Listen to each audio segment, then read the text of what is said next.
الالتزام الحقيقي والالتزام الزائف. عندما تصبح القشور أخطر من الجذور في رحلة تأملي الطويلة، وقفت أمام ظاهرة تستحق التفكير. لماذا يتحول بعض من ولدوا مسلمين إلى أضعف إيماناً ممن دخلوا الإسلام حديثاً؟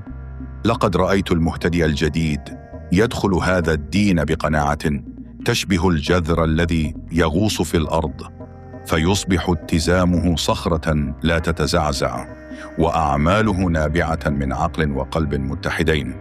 بينما نجد كثيراً ممن رضعوا الإسلام منذ الطفولة، إذا بهم مع تقلبات الزمن وتأثيرات المجتمع يحملون إيماناً هشاً كزجاجة رقيقة تكسرها أدنى صدمة، فيسهل انحرافهم وتكثر عثراتهم. والسر في هذه المفارقة العجيبة بسيط: المهتدي الجديد دخل الإسلام من بابه الكبير، فهم أولاً حقيقة لا إله إلا الله، فتأسست عقيدته على صخرة التوحيد، ثم جاءت التكاليف خفيفة عليه كالماء الزلال.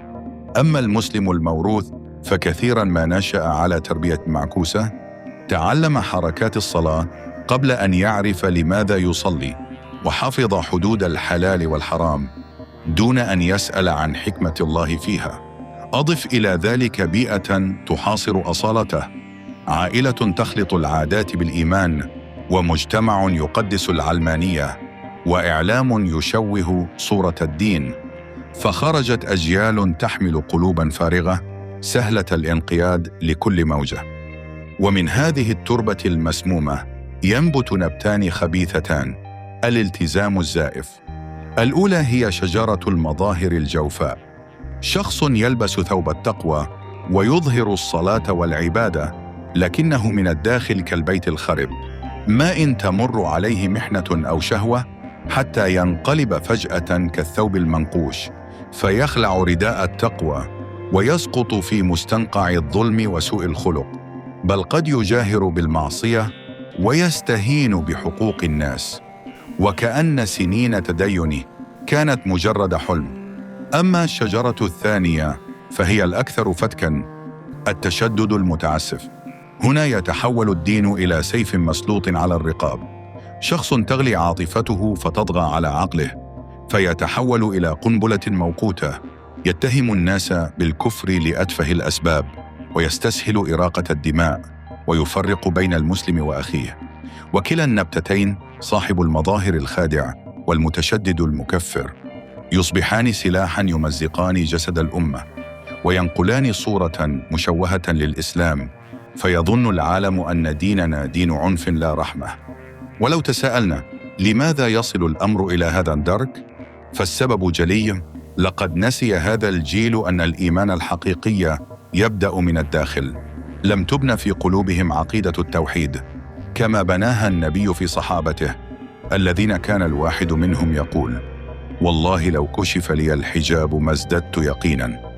لقد قدموا القشور على الجذور، فلما هبت عواصف الحياة سقطت الشجرة من أساسها.